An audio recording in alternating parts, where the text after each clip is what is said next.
All right. Thank you very much for being here tonight. We're really happy to present to you the Distinguished Speaker Series for CFRW. We really tried to start this last year when we had Dinesh D'Souza, but so much stuff came up that we weren't able to continue with it. Well, this year we are. So Cynthia is the first of our speaker series, Distinguished Speaker Series for 2021, and we couldn't be happier that she's here. Another thing that really excites me about tonight is that out of the 135 clubs that are in California, 113 clubs registered to be here tonight. Wow, that's fantastic. Amazing. 422 people registered. Like I said, we don't always get that many, but the interest is definitely out there. You know, after the election, I think that we all felt so many different feelings of disappointment, depression, the wind knocked out of us, disbelief, we were robbed, whatever. And Janet and I got to talking on what I really wanted to help our members try to get through this period in our lives. And Janet, being the fabulous first vice president that she is, goes, Cynthia Garrett is the one to do this, to help us sort of heal, to give us some sort of comfort. Exactly. And that is exactly what we're trying to accomplish tonight, and answer any questions that you might have. So with that, I'm very proud to turn this meeting over to the CFRW First Vice President, Janet Price. Well, thank you, Sue, and we are so excited to welcome all of you tonight. It is my honor this evening to welcome to our Distinguished Speaker Series a woman who is distinguished in her own right. Cynthia Garrett is a sought-after speaker, talk show hostess, producer, writer, attorney, and an ordained minister. As founder of Cynthia Garrett Ministries, she can be seen on TBN worldwide. To say she is multi-talented is really an understatement. This past year, Cynthia was an outspoken supporter of President Trump and a voice for women with conservative values. She continues to appear regularly on the Ingram Angle with Laura Ingram, and more recently on The Story with Martha McCallum. There is so much more to Cynthia's life, such as her fascinating background in the world of music and world-famous rock musicians, but that would take another hour for her to share all that with us. For tonight, I am anxious to hear the pastor, the counselor, the words of wisdom that she will give us to help us all through this most difficult time. California Federation of Republican Women is privileged tonight to welcome Cynthia Garrett. Cynthia Garrett Ministries teaches women how to walk a life with faith. They are passionate about media and its power to impact a generation. Cynthia's dynamic show, The Sessions with Cynthia Garrett, airs on TBN UK and on TBN around the globe. It's centered around honest talk about real women's issues. Cynthia's brings godly wisdom on key topics important to women today. Inner healing of the heart and soul, identity, authenticity, family, dating, marriage, forgiveness, and overcoming abuse and sex. Finding God's point of view in the Word saved Cynthia's life in a prison cell in Italy, where an abusive and deceptive first marriage turned into the grace that saved her and gave her her son Christian. Her personal story, as told in Prodigal Daughter, A Journey Home to Identity, it's a powerful and riveting story of God's love and power to overcome any obstacle life throws at you. Today, Cynthia is educating women and men around the world to live their faith in Jesus rather than preach it.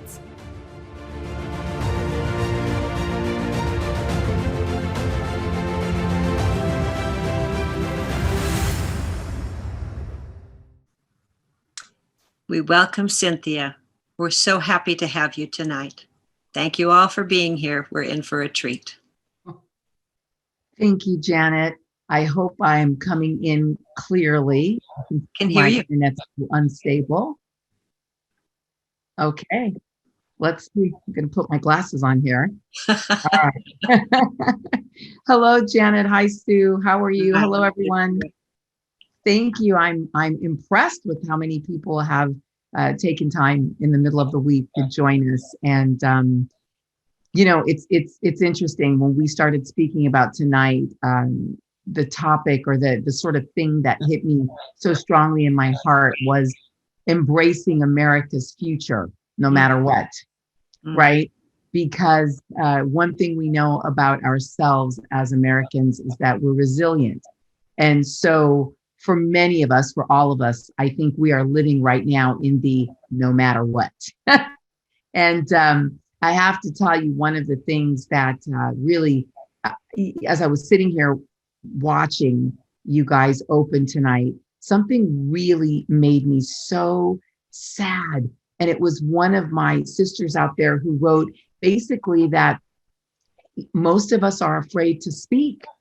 And that really made me sad for all of you, because the reality is that terrorism, causes fear. And when we're afraid to use our voice and we're afraid to speak up, that's not living in a free country. And that's not at all American. And I find that to be such a powerful statement, from Leslie Lund, whoever you are, Leslie, hi.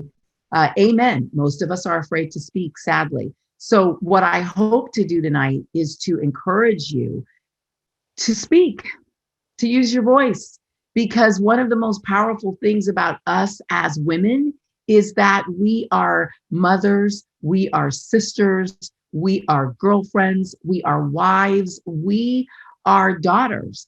And, the backbone of every movement, every civil rights movement has always been women. We are the ones who send our sons and our husbands to war. We lose them and we keep our families going. We are the strength of our nation, and we forget that, and I think we're living in a time right now. For the last year, I have called this Esther Rising. And for those of you who don't know the story of Esther in the Bible, I'll share with you why it's so powerfully important to me. Esther was chosen with a bunch of women to, be there for the king. Yet in her sort of position and comfort zone, she found out that her people were coming under attack, that their values and their very existence were under attack. And she found herself being asked, in this case, in the story of Esther, by her uncle, to essentially step up and defend her people. And that meant that she had to break protocol. It meant she had to break some rules. It meant she had to use her voice at a time and in a moment and in a way where she wasn't sure if using her voice was going to actually get her killed, literally. And the most powerful thing about the story of Esther, for those of you who don't know it, I encourage you to read it. For those of you who do, I encourage you to reread it, because the most powerful statement, we all know, that she was told, hey, who are you to say that you weren't born for such a time as this? So who are you to say that your voice and your platform, no matter how big or how small, isn't important and isn't needed? Who's to say that? But the most important thing that she said, in my opinion, was, okay, then if I must die, I will die. She was so passionate about the truth being spoken that she was willing to die for the truth. And I think that we've got to remember that we are a nation of people who often risked our lives and died for what is right. And listen, I don't think that, any of us are asked to make such a big sacrifice, right? However, I think for those of us in California, we certainly know that there's been a bit of social suicide by being a Trumper and a Republican woman. And, it makes me think about so much about the reason why I wanted to go in media. My background has always been in media. I started out, in my dream as a little girl was to grow up and have my own TV shows. And I wanted to have my own talk show. And I always wanted to use my voice, and I wanted to be a part of Hollywood and, making media. But the people that inspired me in media were the people that were willing to risk their social status, their social position. They were willing to risk the invite to the good party. They were willing to risk their own comfort zone to make a difference and to stand for what was right. And sadly, today we see in the media a lot of compromise and pandering to the status quo, as opposed to going against the status quo and standing for what is right. So one of the things that I really wanted to kind of encourage all of us to do and to leave tonight with is a newfound sense of our ability to make a difference, our need to make a difference, and our calling to make a difference. And I do believe that if you're here tonight, you probably already have a tug at your heart and on your life to get involved, to make a change. And so how I became a Republican, I kind of asked myself that question before going into tonight, because I was always kind of a hippie chick, rock and roll, liberal Democrat. I thought that's what everybody was. I thought that's what you were supposed to be. I grew up and came from a family that all considered themselves Democrats. And then something crazy started to happen. I started to think for myself. Now that is one of our first freedoms that is under attack today. Nobody wants us thinking for ourselves, because when you begin to think for yourself, you start to think in ways that people don't like, because now you can't be controlled. Now you're doing your own research. Now you're not just watching the main news channels, you're watching all the underground ones, and you're trying to read everything, and you're trying to find the truth. You become an active seeker of truth. And when you're an active seeker of truth, your brain begins to engage. And for me, especially with my faith, when my brain engages with my faith, I then begin to hear God speak to me about deeper truths. And so when you know that you know that you know your opinion about things, then you know that you can't be shaken. So for me, I started sitting around, I was sitting around these dinner tables with wonderful liberal Democratic friends of mine, and I realized that they were a bunch of hypocrites, especially in Hollywood. I realized that they were the first to say, give, do, as long as the people to whom they were giving and the people for whom they wanted everyone else to be doing didn't come up the hill or through their gates. And I began to realize that they were not a party of love. And the more that I dove into my faith, that also kind of coupled into this, the more I began to realize that if my faith in God was real, if my faith in values and in conservative morality was real, I had to begin to live and vote my faith. And so that for me has put this big responsibility on my heart to be able to say to people, hey, it's not enough to just have faith. You also have to have actions that go with your faith.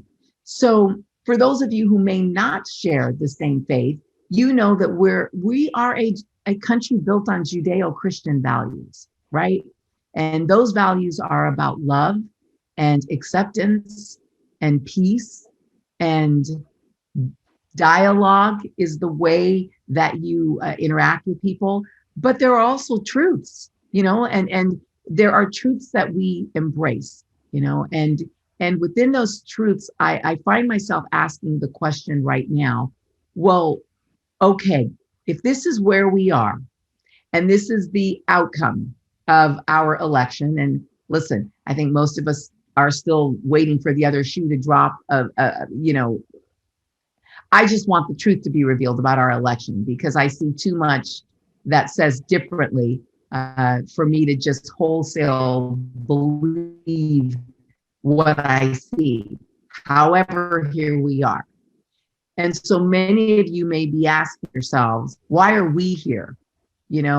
What did we do wrong? Especially those of us who went out and voted. What did we do right? I think that's a very important question. We learn from where we are and from this moment in time. I really believe that when an outcome is not as we wanted or expected, the best thing to do is to ask those questions. What are the lessons?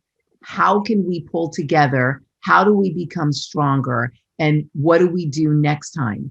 We know that we need to look to the 2 years, absolute power corrupts absolutely. Any one party being in control of the House, the Senate, and the presidency is just not a good thing. I know Democrats who say it's just not a good thing, because I don't want any one party deciding for all. And I certainly don't want a party that completely goes against my value system deciding for all. So what I see happening right now brings me to a question of identity. What are we as a party? Who are we as a party? And I think that, and my question to each and every one of you is tonight to really be thinking of this party is an extension of who you are. What is our identity? What is your identity? Are we really conservatives? What does it mean to be a conservative? What do those values look like?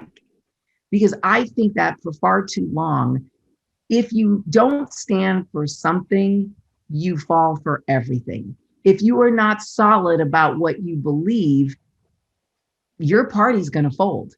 And I think that as brash as Donald Trump may have been, he gave this party an identity and brought this party together in ways that no other candidate has. Let's face it, we weren't winning anything, and along comes Trump, and he shook the entire party up and he shook the nation up. And I don't necessarily think a disruptor is a bad thing. I think sometimes people get into a spiritual melees, they get into a political melees, and they just float through life without questioning who they are. Who are you? Who do you want this party to be? And what do you want us to represent for you? I believe that we are trying to be a voice for freedom of speech, for traditional values, for the things that we know actually make a life successful in the long run. So I ask myself, who are we as a people and a nation, right? We're compiled of individuals and cultures. But, I wrote a book this year called I Choose Victory. And in the book, I speak to politics. And the reason I speak to politics is because I kept looking at our political atmosphere going, wow, I know that people are broken by their circumstances in life and that many people have lived through victimizing experiences. But why as a nation are we choosing to embrace a victim's narrative rather than the narrative of victor, which has always been the American narrative? Think about it. Home of the free, land of the brave. We are in a time historically where there's a push in our country that we as mothers, wives, daughters, sisters, girlfriends are uniquely equipped to fight against. That push is to reclassify our children and our young people as victims. We are dealing with programs like the 1619 Project and the cancellation of the 1776 Project, which is, the polar opposite, right? We're dealing with things that want to basically indoctrinate our young people rather than educate them in our schools. Okay, so this makes me, I've spoken a lot about this on Laura's show and it makes me crazy. So here we are. And, let's just look at the bottom line of this. The Bible says, for lack of vision, my people perish. Now, when I have not just my birth son, but about 6 other children that my husband and I have adopted. So we are very actively involved in raising young people. And those young people are now 20-something-year-olds, and they're pretty incredible. They have strong faith and they have strong beliefs, and they choose in their 20s to live conservatively because they see that the net result is a better life. They see the positivity and the upside in a home that has a mom and a dad. They see it, they get it, and they're making choices consistent with that. Now, what I see is that, and what I've always done is try to instill in young people that you can live as a victim or you can live as a victor, and victory is a choice. It's a choice that we often make every day in spite of the circumstances of our life. And I don't say that lightly. And by way of background, for those of you who don't know me, I am probably the poster child for every victims group in America. I most certainly could be. I was sexually abused as a little girl in my home. I was raped as a teenage girl. I had an abusive first marriage and a bad divorce. I was a single mom until my husband entered my life with my 14-year-old son and adopted him and helped me change our home. And I'm a cancer survivor. So that's my story in a nutshell. Now, any day and every day, I could choose to be a victim. I just don't. The reason I don't is because I realize that only I can wake up every day and change my life. And it starts here. And it starts here in my heart.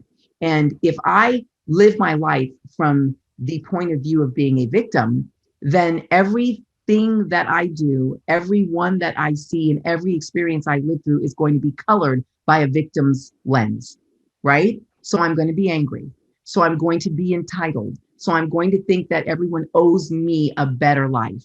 And that's not how you raise people. So the reason why I mention our young people and our schools today, and us as the mothers, the daughters, the wives, these sisters, the girlfriends, the reason why I say that we are necessary and important right now is because we're the ones that can change, because we're the ones that actively get involved. Even if we don't have birth children, we can't help ourselves. We're always mothering somebody, So we're the ones that understand the each one, teach one mentality. And we've got to not let young people be indoctrinated by the left, because the left wants to teach these young people that their lives are rooted in slavery and that they come from a country that is hateful, that is built on the backs of people that they have broken and oppressed. Listen, nobody's perfect. This is not a perfect country. Your life is probably not perfect. My life is not perfect. The people that I love are not perfect. However, I think that it is very dangerous for us to sit by and allow our young people to be indoctrinated. I think it is very dangerous for us to be lazy or afraid to speak and uninvolved and allow this nation to be shifted in its perspective, in which we're living apologizing for our very existence. And I think you have to understand that Americans, someone was talking to me recently about the Revolutionary War. It was only a handful of people that actually decided that they didn't like taxation without representation. It was only a handful of people that were running around because the media and the press was controlled by the king. As a quick little lesson that really opened my eyes. And I encourage you to take a look again at your history books and study the Revolutionary War, the mindset of the colonists at the time. Most of them were just going along with the status quo. It was the handful of them that were called, that were pushed, that knew that there was something wrong with what was going on with taxation without representation, with censorship of their media, censorship of their speech. They knew that their rights as free individuals were being completely opposed. And then they did something about it. They started passing out literature, the underground pamphlets and what have you, to get the truth out. You guys were living in very similar times. And many Americans are still colonized in their mind, and they're not doing anything, and they're not speaking up. And the reason why I feel I can speak to you like this is because I strongly believe that if you're here tonight, you are not one of those people. The reason why you are here tonight is because you know that you don't want to sit by and watch your country, this country, our history, be turned into fodder for people that are completely against our values and our belief system. And, I think our very identity as a nation is under attack, because our very identity as people is under attack. And I have spoken to the church before quite powerfully on this subject, because I believe that there are many leaders, especially many leaders in the Black church, who've chosen to elevate the color of their skin above their faith. For me, I'm a Christian. Everything comes after that.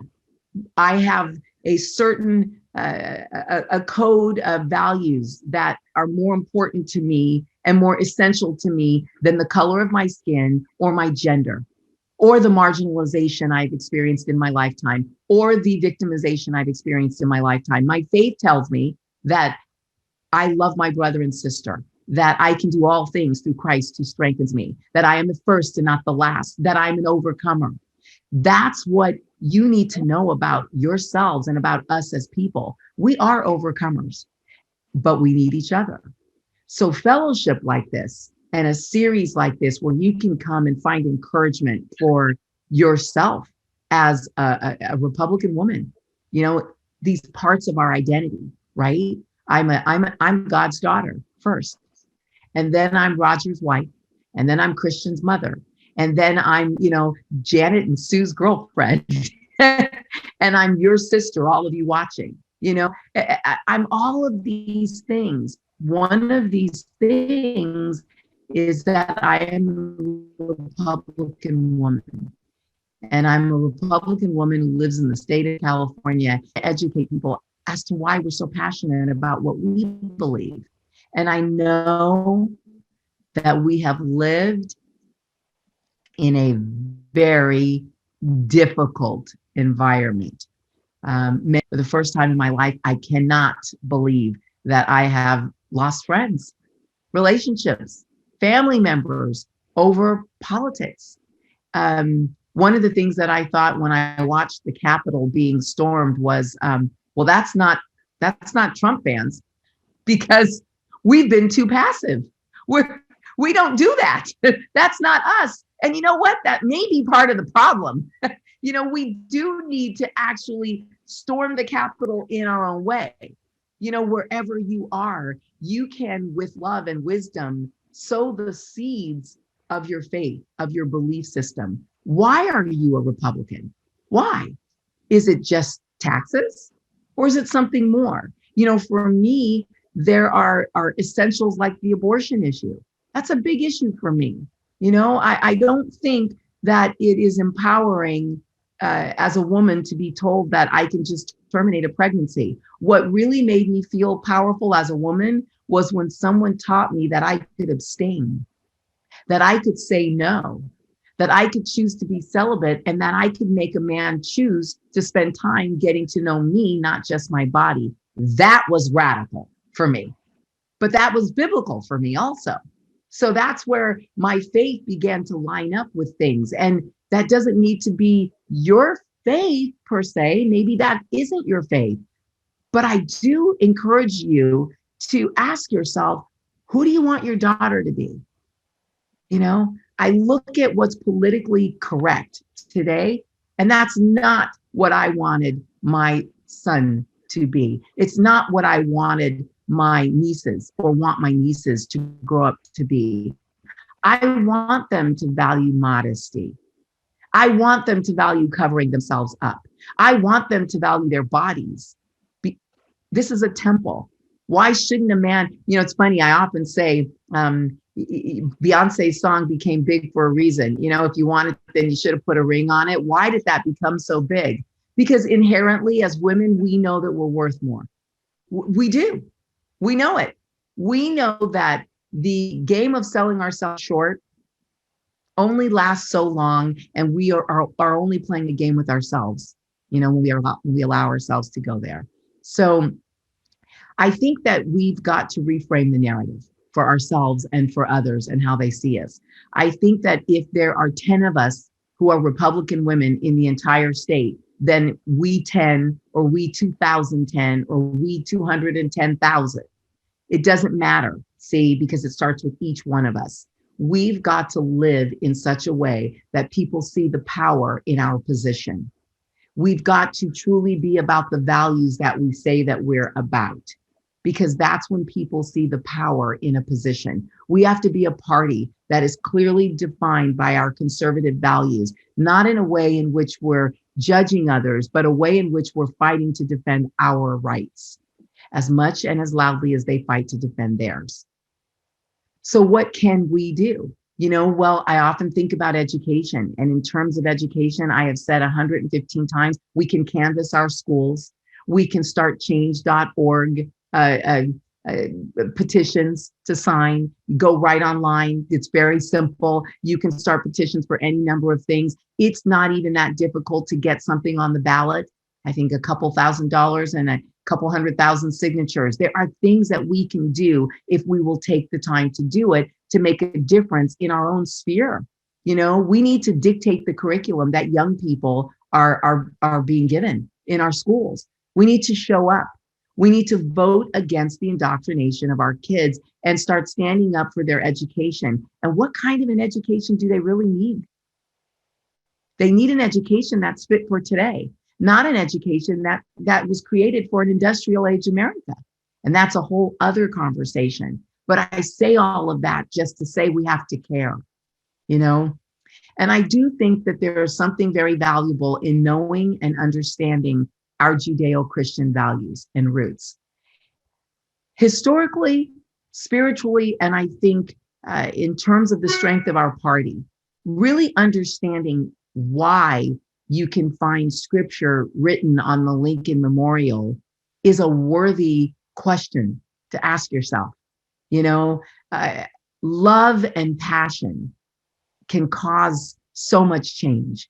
I think about it. My love for my faith changed my values. My love of morality changed my life. My son and young people changed what I wanted for my future and for their future. But what I realize is that as much love and passion as we say that we have for the things that we believe as a party, do you realize that their hatred of our president drove them potentially harder than our love of our country? I'm going to say that again. Their hatred drove them more passionately than our love did. That is something, when I ask the question, who are we and what do we do next? That is something that we really need to take to heart. We can staple that right across our forehead. We need to become as passionate and in love with our nation and our values. And we need to champion this party as passionately as they championed hatred against American values, against America's history, against capitalism. For Pete's sake, if capitalism was so bad, why is everybody storming the border to get here? I mean, come on. These questions are just they're just no-brainers to me. If this is such a horrible country rooted in so much racism, then why, when I turn on the television, do I see so many Black and brown faces running from one country to the next, trying to get across our border to be here? Why? Because the media is lying to us. We've got to take back the media narratives, you guys. And I'm telling you, as someone who's been in media her whole life, I realize what a big job this is, because I realize that I have friends in Hollywood who are writers and actors who feel the same way that I do, but they're terrified. They know that they'll lose their jobs. They know that they'll be blackballed. We've got to do something to even protect each other and our ability to speak freely in media, because our voice is being stolen. Just look at big tech. I'm an attorney by education. And I've heard so many arguments. Well, these are private companies, Twitter and Google and and they can do it, and Amazon, they can do whatever they want to do. They're private. No, when you control, and you're a platform that has made billions and trillions of dollars on being a free and open forum for all Americans to speak and express their opinion, and then you censor someone, starting with the president, I'm telling you guys, danger, Will Robinson. This needs to be a very big issue for all of us. This is not a partisan issue, period. It is not. I signed a petition this year with everyone from Van Johnson and CNN newscasters to the most conservative of conservatives I know, saying, hey, listen, free speech is something that America, it's critical. I want to know that you dislike me. I want you to be free to say anything you want about my faith, my opinions, all of it, because I want to be free to express myself. And that's When did we become so fragile that we cannot have differing opinions? I'll tell you when it was decided that we should be controlled. That's when, because we are not that fragile at all. I believe that as Americans, we are not that fragile. I can take your dislike of me, and I didn't raise my son to think that losing a game, my son was an athlete. Athletes are incredible because they know that if you lose a game, you have to brush your shoulders off. You have to get up and you have to fight in the next game. You look at your playbook, you learn what you did wrong. You look at the team, you regroup, and you go out and you play the next game. This is what we have to do. We have lost a game. We have not lost the tournament. And we've got to look at what we did in this last election. I really think we have to even value in a different way than we're valuing what Donald Trump did for this party. And then we've got to figure out why it is that so many Americans rallied behind him. And then we've got to improve, because you take everything that worked and you improve, right? And I think we have to realize that community is everything. I think that we have to create our own forums for dialogue, clearly, especially if and until we can fight big tech and create our own platforms, we have to create forums for dialogue like this. We have to be able to get together. We have to be able to ask questions in a forum where we don't have to apologize for what we are and what we believe. No more apologizing, which brings me to an interesting point. All of us watched Black Lives Matter run through the year. And all of us, who doesn't think that Black Lives Matter? Who doesn't think that brown lives matter and white lives matter? We all know that life matters. We're the party that stands for life. That said, it's very interesting to me because I've said to so many people that I know, pastors included, don't apologize that God made you white. Sisters, I really want you not to feel you have to apologize for what God created you to be. None of us are responsible for the sins of our ancestors. What we're responsible for is who we choose to be today. And what we're responsible for is to live honorably toward what we were created to be, who we're created to be, what we look like, how we speak, how we sound. That's the thing to be celebrated. And it makes me so crazy that we're allowing the left to paint so many Americans into a corner where, I have friends who are afraid to say, hey, that's wrong over there, because they're afraid of being called a racist. You cannot be afraid. Right is right, wrong is wrong. If the emperor is naked, you got to stand up and say, look, mommy, he's naked. We've got to remember these simple, lessons and tales. They're true. They're truth for us. And then I think we have to remember, I keep saying, what's important to us as a party, and I'll go back to the abortion issue again, because, I was reading a statistic earlier today that said worldwide, globally, 48% of all pregnancies are unintended. And of that 48%, about 60% of those end in abortion, which leads to about 73 million abortions a year. Okay, now listen. I don't say this from a place of judgment. I too, when I was a young girl, made that mistake. And I call it a mistake now because I know it as a mistake, because my faith has brought me to that place where I had to confront the hole in my life because of that. And I had to look at it and analyze it and repent of it, and spent many years crying about it. And what it has taught me is that it is a much deeper agenda that is at work that wants to call abortion the empowerment of women, or, health advocacy for women. Because the greatest advocacy that I can give to you as a woman is to tell you to teach your daughters how special they are, to teach your daughters to wait, to have sex, to save it for the wedding bed.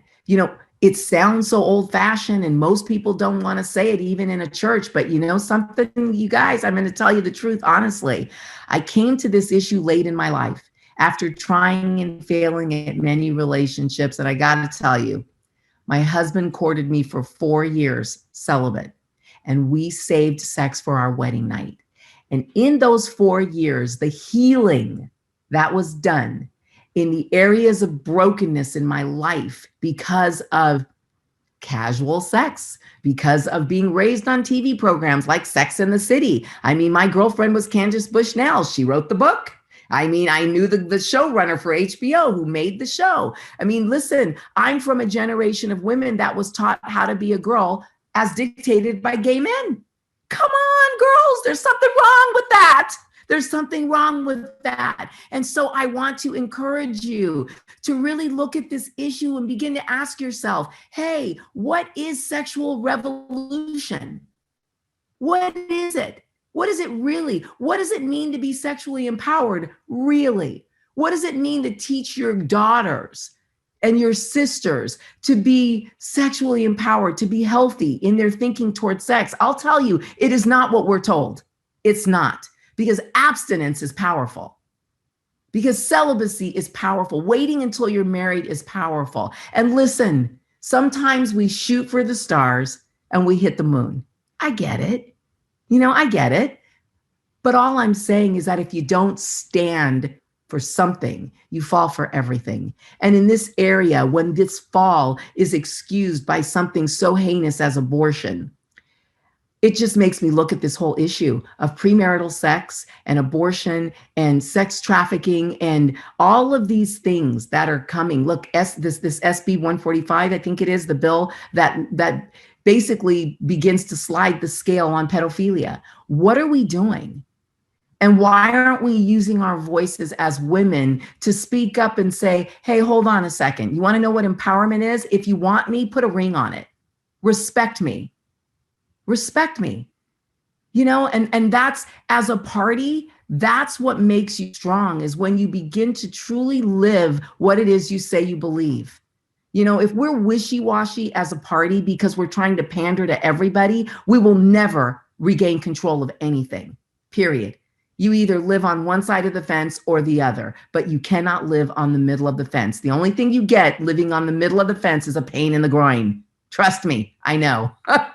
So, I asked a question, and I kind of wanted to do a poll and kind of ask what social issues concern you most as a mom, a sister, a wife, and a girlfriend today. And I really wanted to get your feedback on some of this. And I think maybe Ingrid, there it is. There's the social issues. If you could check as many as you want, I would love to take a poll of your answers, and I'm going to vote on it. All right. Let's see. Okay. I'll put mine in there.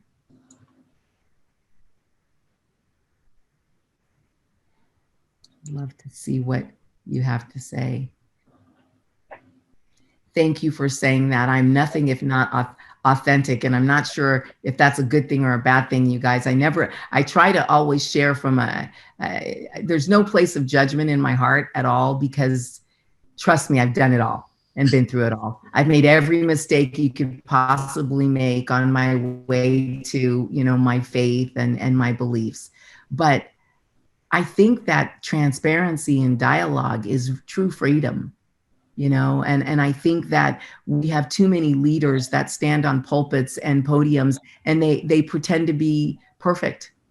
It's as if they've never failed, and it drives me crazy. I would rather an imperfect leader whose heart is striving for the right thing, than not. I'd love to see. So we have Ingrid, about whenever that poll is done, 75% of the people have voted. Take a look at what is important to you guys. I'll give it a couple more seconds, and then I'm going to go ahead and close it. Okay. Oh, look at that. Wow. Okay. So freedom of speech by far and away. Interestingly enough, Second Amendment rights more important than abortion. Okay, you guys, I'm all for the right to bear arms, but we got to do something about this abortion issue question, because see, 51% of us find it to be. So that's sort of the next thing. So those are our top three: freedom of speech, Second Amendment rights, and abortion. Okay. Okay. Well, that's. Is anyone do people find this poll surprising or?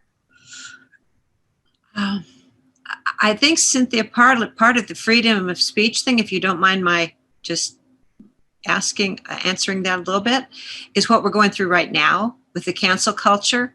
So I think at another time it might have been a different poll, but for this one, we're all pretty fired up about being able to speak the way you opened tonight about speech. It's very interesting to me, you guys. This poll really lines up. You're absolutely right, Janet, with where we are. First of all, I think that many people are afraid. So the right to bear arms, actually, I got to tell you guys, for the first time in my life, I know people personally who've gone out and bought a gun. Okay, listen, Kathy Lee Gifford is a friend of mine, right? I'm back and forth to Franklin, Tennessee all the time because we're building a home. I hate to say it, but I'm one of the people that is, I don't know that I can be in California full time anymore. I need peace, right? So there's this part of me that's like, no, you have to stay and fight. You have to fight for the state that you were born in. And then this other part of me that's like, but you need to get away and look at some green grass and have peace and not have to fight about politics. Yeah. But it is interesting. Kathy Lee Gifford lives in Franklin, Tennessee. She's a very good friend of mine. Kathy Lee looked at me a couple of weeks ago and she said, girlfriend, let's go get a gun. And I said, we're going to shoot Hoda? And she said, no, we're going to shoot Kelly Ripa. But I'm bump, and she laughed, and and I said, Kathy, and she goes, no, but Cynthia, really, for the first time in my life, I'm kind of thinking. So it's not, so it's very, it doesn't surprise me. And then of course, abortion, I think, is always a hotbed issue for those of us who are Republicans. And I know these are the issues. I mean, this is it. Here we are. We're afraid of having our speech suppressed. We're afraid for our lives. And we're just completely, I think, at odds with everything going on. I don't know if you guys know it or not, but one of the very first executive orders that Biden signed, I think it was day 2 in office, was to fund abortion in Black and brown countries, to give more funding to abortion in Africa. Right. Now, I would like to know, my sisters of color, what about that says that Black Lives Matter? And I found myself sitting there going, you know what? Obama did the first thing. He did the same thing his first week in office. I don't know if anybody knows this. He did these very same thing. He increased funding for abortion in Black and brown countries, mostly Africa. And I find myself asking myself the question, why are we over there trying to kill Black babies? I don't understand. What is the problem? You gotta, it's one of those things that makes me go, why are we doing that? Why are we allowing the UN to put pressure on us for this issue? Now, I love this. Here's a comment. I too agree that the right to bear arms is so popular right now due to the socialism we're heading towards. Otherwise, abortion would have been ahead of the Second Amendment on your list. I agree with you. That's probably true. It's Agenda 2030, population reduction. Yeah. Biden's treating executive orders like a kid in the candy store. I love your comments. We just want the right. Not that we'll do it, but we need the right to protect ourselves if it comes down to that. Ladies, I'd love to know, there's another question I wanted to do a poll with, if you'd be so kind as to please come and speak for LA Unified School District. Oh, I would love to. I'll probably get assassinated, but I'll come. Because if I must die, I will die. I love young people. I love young people. And I've adopted so many young people, my husband and I have. And they deserve a fighting chance. And what we're giving them is a lie to fight for. We're not giving them a fighting chance, True. I would love to ask this other question. Let's see. Here we go. How can you make a difference? How can you make a difference? There's another poll. I'd love to know your answers while you're thinking about this. Continue and increase my involvement in my local, state, and national federation. Talk to more people about my beliefs. Run for office. Leave the party. I don't think I can make a difference. Really be honest with me, because I really want to know how you think you can make a difference.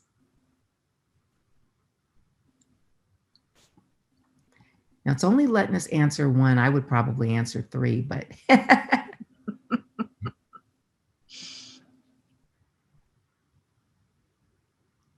please consider speaking to the Santa Barbara schools. I'm happy. Listen, I have been asked to speak at school districts before. If any of you have any invites such as that, I'm happy to speak. I come from a family of educators, and I have to tell you though, my family's torn over politics. Let's really torn over politics. And our schools, which are Democrat run in most of our Democrat run cities, it amazes me why and how people continue to support what is a complete and total swamp. You know, it's just quicksand, our public educational system. It's not correct that only those of us who can afford it should be able to send our kids to private school. There was no shot on God's green earth my kid was going to public school in Los Angeles. I'll just tell you that when he was growing up. No shot. I worked extra jobs, side jobs, my mother helped, whatever I had to do, he was going to private school. But not everybody even has the ability or a family that they can pull together the resources to pay for what private schools cost, especially in California. You ladies know that. It's no joke. You know, my son's elementary and middle school tuition costs as much as my university. You know, and it's only gotten worse and worse and worse. You know, our speaker, okay. Here's the poll. So the number one, continue and increase my involvement in my local, state, and national federation. Yes. And followed by talk to more people about my beliefs. Yes. The next one is, I don't think I can make a difference. Yes, you can. I promise you can. I promise you can. You guys, look, I'm a regular girl like you. Like each and every one of us here. I'm a regular mom. I'm a regular sister. I'm a regular friend. I'm regular, you know, just regular. And I got to tell you, if I can make a difference, you can make a difference. Seriously, you know, and I think what the 6% of you who said that you don't think you can make a difference, I think, first of all, I reject that lie in your head. I do. I reject that lie in Jesus' name. And I'm going to tell you why. Because I think what you're struggling with is just not understanding how much of a difference you make every day when you wake up. Just by waking up, you can choose to make a difference in one person's life. You can go to work. You can get on a phone. Maybe you have a niece or a nephew. There is someone whose life you can touch and impact. And I'm telling you, it truly is the ripple in the pond effect. My husband and I were so blessed to be a part of my son's college experience in an integral way. And we taught Bible study. And we would have all of his college friends and his kids come over to our house every week, and we'd open up our home, and we would just be a forum. I mean, and we had Jewish kids, Muslim kids, and Christian kids, and they all wanted to study the Bible, and they just wanted to understand and ask their questions. And so that's what we did. And I would not have thought that that was a very big deal. At the time in my life, I was doing that. I chose to do that and not work on television anymore. So when I looked at one versus the other, it was like, well, I'm nobody to anybody but these kids. And can I tell you, the difference that I see every day over and over again in the lives of these 20-something-year-olds who are choosing to join this party, to stand for conservative values, I didn't have to preach at them. All I had to do was model for them what a life lived with faith and morals and values looks like. What does love look like? That's what I showed them. You know, I remember thinking, how do I make a difference, God? How do I really make a difference? And he said, if you love these young people and you want to make a difference, teach them to serve, because we need to serve each other. Jesus Christ was a servant, right? We're servants. He calls us friend, but we're servants. The fact that God calls us friend is a testimony to how great he is, not how great we are. So I thought, well, how do I teach them to love and to serve? Easy, by loving them and serving them. And so now they are young people who live their lives that way, and they're making a difference. So you can make a difference. Anything that you do that you think is this big is gigantic, because you don't understand the ripple in the pond effect. It's interesting. I'm looking at some of the comments coming in, and wow. May I ask what university this was? This was the University of Kansas, where my son went to school. He played basketball for Coach Bill Self. Nikki says, you said you don't prefer one side controlling all three parts of government. However, if the Republicans come closest to supporting my values, why wouldn't I want them in charge of it all? Well, it's good. Okay, fundamentally, I agree with you. Quite frankly, I can't stand the Democrats, and I don't want them controlling anything, much less, not even the opening of an envelope. Now, that said, I am aware on a deeper level of how absolute power can corrupt absolutely. I am aware that what makes me a better Christian is having someone to check and balance me, accountability. When you want to lose weight, Nikki, right? You go and you join a group so that you can be accountable to other people who are struggling to lose weight, to achieve the same goal. I do think that when you want, so if we're in control as Republican Party and we want to stand for the right things, it's not a bad thing to have someone constantly challenge us to keep redefining and honing in on what is right, what is right, what is right. So that's more what I meant when I said, you don't want any one thing or person in control of everything, because then people can tend to think that they're God. And man has this thing inherent in his nature that makes him want to exalt himself above the throne of God. It's a human condition that we have to defeat daily.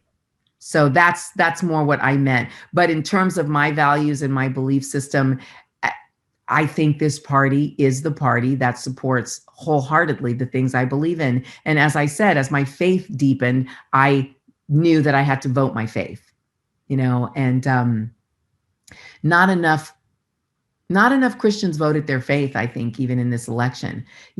Someone showed me an example today of a woman in Georgia who went out and signed up 125,000 Democratic voters. We got to do the same thing. We have to do the same thing. We have to be willing to be uncomfortable and to go and do those things, get out of our homes and go and do those things. One of the very few people checked run for office. To those of you who said run for office, I applaud you, because it's been something that has, it's been tugging at me more and more and more. How do I make a difference? How do I make a difference? And it's almost becoming this joke among family and friends because they're starting to say, I think you got to run for office. I think you got to run for office. And it is something that I've really been praying about. God, what does it look like to run for office today? Is that the only way? Like, what can you do? I know that you can lobby, you can get involved in lobbying, and you can get involved in getting things on the ballot and on different political agendas. But I really encourage you all, to think about that question in terms of what you can do, because it's important. Because we are all really important. And it is time for, and I said it at the beginning, in talking about the story of Esther, and I have said a million times in the last year, the Esthers are rising. I believe the importance of women has been highlighted in this last season. And I don't mean just recently. I mean, in the last few years, I've seen an increase in women. Look at the number of women Republicans who took office. I mean, fantastic. The new seats in the House, and look at all of these things. Well, it's our season. So what are we going to do with our season? The microphone is ours. What are we going to say? And each and every one of you is going to have an opportunity and has an opportunity every day to say something, and I encourage you to speak boldly, and do your homework, know your facts. When I go to speak at a church, it would be horrible if I didn't know any scripture from the Bible. I mean, awful, right? So we got to know our stuff, period. No matter what we do, the more that we know about our stuff, the more effective we can be, which is why I love young women who are coming up through the ranks like Candace Owens and so many. There's some great young people that are behind us, that are coming up, and God bless them. It's not easy to buck the status quo completely and to decide that you're going to be a conservative in your 20s and your early 30s. It's much easier to just go along with the party, right? Not this party. I mean, the party, because there's a constant party out there in the world, right? But, we got to support them. But more than support them, we have to do it also. This is an interesting comment from Karen. I really felt like leaving the GOP after the betrayal of Trump. However, it was my involvement with women's group that has kept me grounded. The GOP seems compromised by CCP influence in Senate, especially, but I know there are honest people in grassroots levels. Look, I think we have to continue draining the swamp. I think that statement means a lot. I think we have to. I understand how you felt, Karen. I mean, I wanted to blow my television up when Fox News called the election prematurely. I did. I sympathize with all of you, and I feel your pain because it was shocking. But right always wins in the end. The truth always prevails, and the truth will set you free. That's what I believe. And so I believe that if we keep believing in that, if we strengthen our faith in doing the right thing, and if we begin to take the journey, each and every one of us, in asking this is a very basic question, no matter what you believe. This is a country that was founded on Judeo-Christian values. You cannot deny that. Why? Ask yourself why. Acquaint yourself with what those values are, right? Because I think some people just have conservative beliefs and they just have them. It's not like you necessarily attach a faith to it, but I'd love for you to actually go a little bit deeper with that, because I think then you'll find a very powerful conviction for why you call yourself a conservative and why you vote Republican, more than taxes, because it's more than money. Money can only take you so far and it can only make you so happy, right? So I'm looking at some of that. Can you share a link of your book? Anna, might you share a link of my book? If you go to ichoosevictory.com, actually, that's probably the easiest way to grab it. Democrats have devolved into Marxists. Yes. And that's why for all of you, if I might speak to the Black Lives Matter issue just for a moment in terms of, embracing our nation no matter what. Do not be emotionally deceived into loving and embracing an organization that is rooted in Marxist beliefs that do not like our God, our capitalism, or us, period. Do your homework and don't be afraid to speak up. Don't be afraid to speak up. Who will pay all the taxes expected in our state's budget if we all leave our state? I would love to see them scratching their heads in Sacramento going, oh no, who's going to pay for all this? We chased everyone away. I'd love to see it at least for a short period of time, because it might make everyone come to their senses. But, I got to tell you guys, in the Bible, in the book of Romans, God sort of teaches us that sometimes we can ask for something wrong so much that he'll just give it to us. He'll give us over to something that we're craving, the sin that we're craving. And I'll tell you, I would love to see the Democrats get a full dose of what it is they're asking for, because what they're asking for is suicide. It doesn't work. Socialism does not work. It's never worked. Communism doesn't work. It's never worked. We all know this. So I think, we've got to keep looking at ourselves and who we are, and it's really where I started and where I would end, before opening the floor to any questions you might have. Is our identity today is more important than anything. Our identity and our need to speak up and stand up for who and what we are. And I think it's really necessary and powerful to get together in this way and to encourage each other. In our faith, we fellowship, right? Fellowship is important. You get together, you talk through your problems, and you share your faith, and you encourage each other. And as Republicans, it's important that we as a party pull together locally, pull together on a state level, pull together nationally, that we begin to come together, gather, speak, share what we're going through, and find solutions, and encourage each other.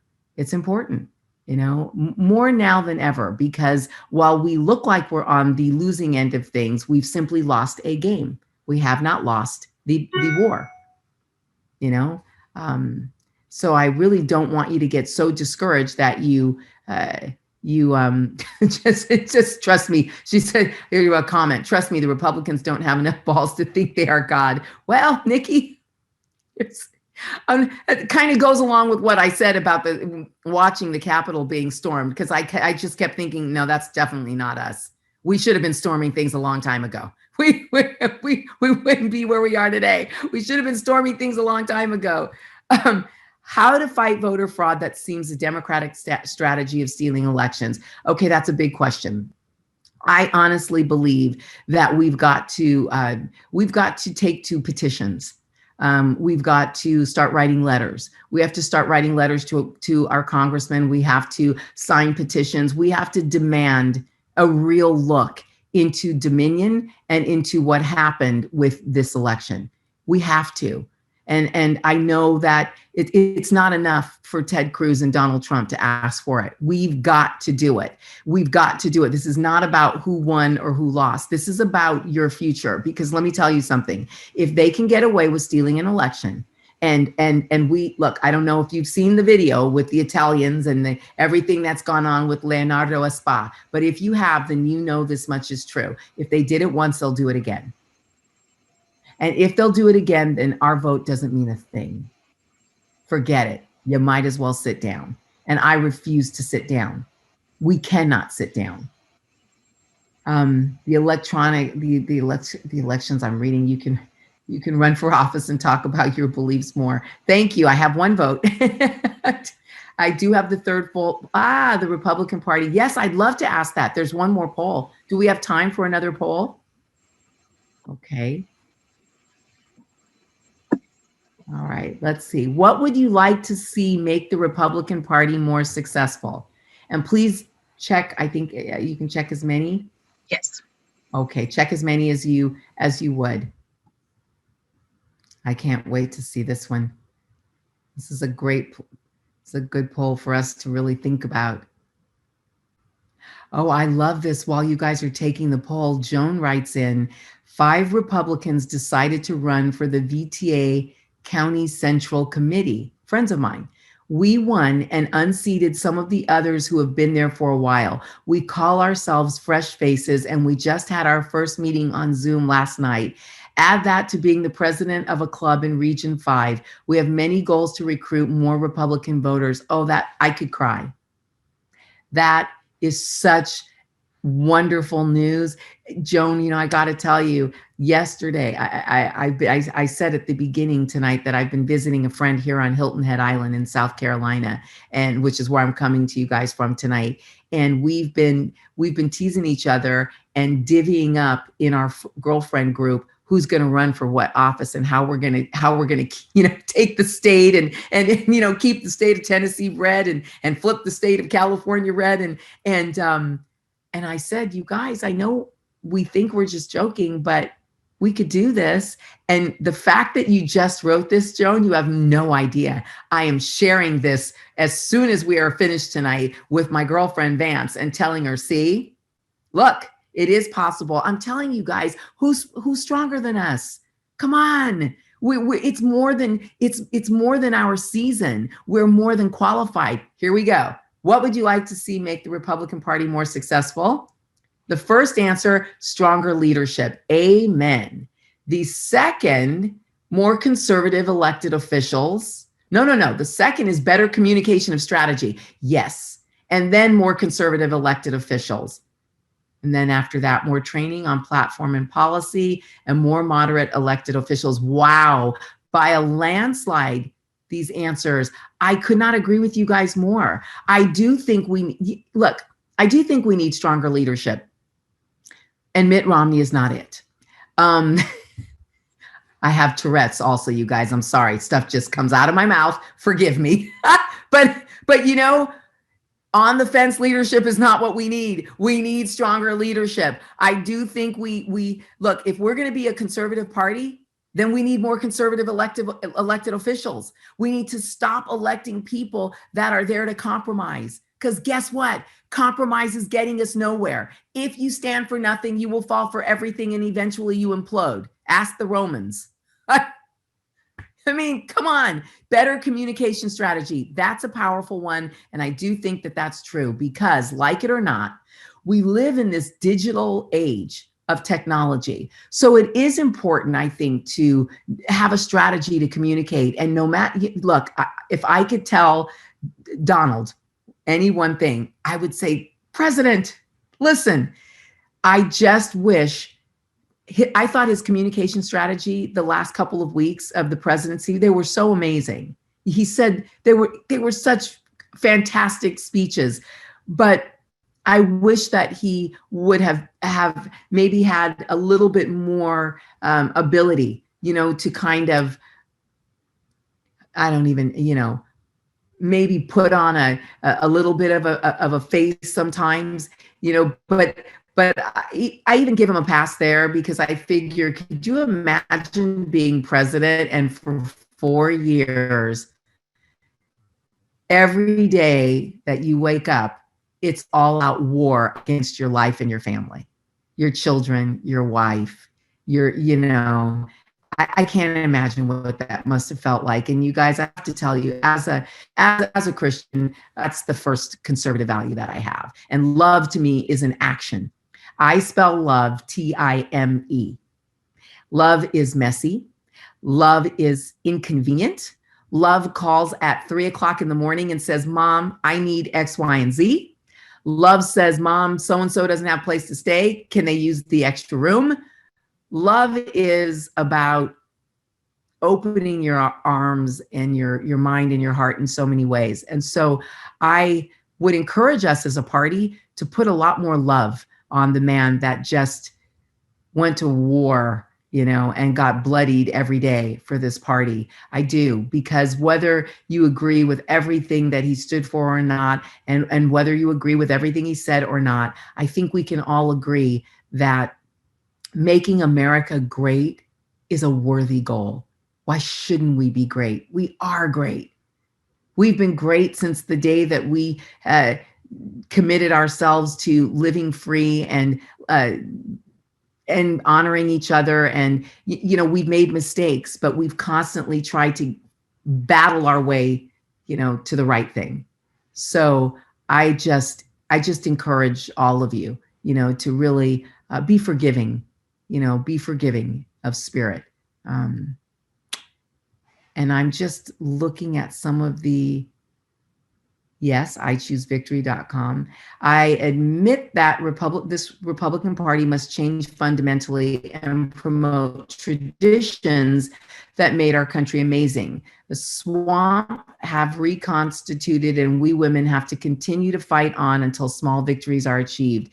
One small victory after the next equals one great, battle won. And I think I can't stress enough. I can't stress enough how important you are, and I don't know where we are time-wise. I'm happy to take some more questions if anyone has questions here. I see, is there anything in particular, Janet and Sue, you'd like to hit on? Wow, we are in the process of considering move to Franklin, Tennessee. I get these signs daily. Wonderful and honest presentation. Love it. When you get to Franklin, look me up. It is a I beautiful. have some questions that some ladies sent me, but I don't want to take too much more of your time, Cynthia. Okay. You've been so generous. I will call out the names of the ladies who sent me these to acknowledge them. Joan Adams, I believe I've seen her on from Conejo Valley. She was particularly frustrated about the judges who would not see evidence of voter fraud. And you as an attorney, she was really upset about that and said, why wouldn't even one judge look at the evidence? Anyway, Joan, I think it's Siobhan from East Valley. Yeah. She is having trouble trusting the Republicans. There are many things that Mary Tuolumne and Carrie Johnson. So I want to let you ladies know I did get it, but we're going to let the evening close as Cynthia has given her so much generous time. Close. I don't know if you want to answer one of those questions. I didn't know either. Well, I will say this. That's a big question. Why wouldn't they hear the evidence? I don't agree. I think that they should have heard the evidence. I think there's plenty of evidence to have supported them hearing the evidence. I think that a lot of people bowed to the pressure that was applied. I also think there must be tapes of all these people in compromising positions and that there must be some serious blackmail going on. Always a sense of humor. That's great. Yeah. But we've heard. Yeah. You gotta, you really have to have a sense of humor about a lot of this. Janice asked, do you believe the presidential election was honest? No, I do not think it was honest. And if not, how do we ever win again? By standing up and demanding a complete overhaul of our election process, by not letting this issue go. We cannot let this issue go.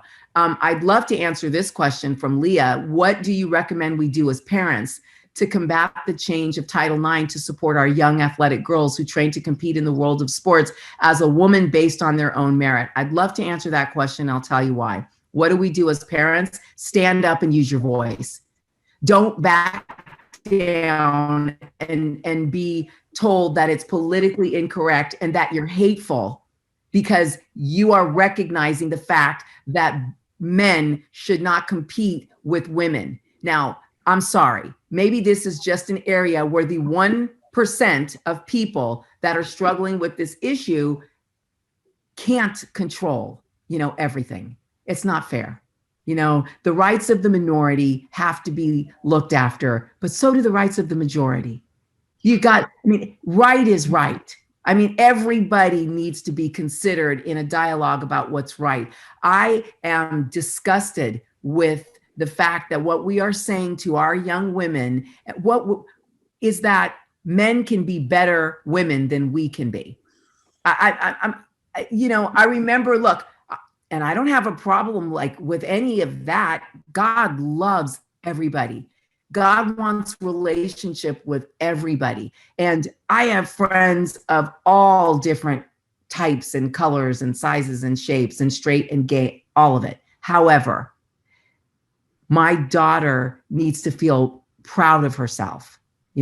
My nieces need to feel proud of themselves as women. And I think this issue is very dangerous for what we're telling women about their value and their worth. When Bruce Jenner was on the cover of whatever he was on the cover of as Woman of the Year, my mother called and my mom said, I raised 6 children. I've never been called Woman of the Year.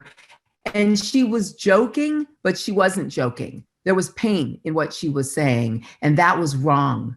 That was wrong. There are some incredible women who have done incredible things, all while having a period every 30 days, while wearing high heels, and while pushing children through our nether regions into the world. Let's be real, girls. You cannot just go down with this ship this easily. I am sorry.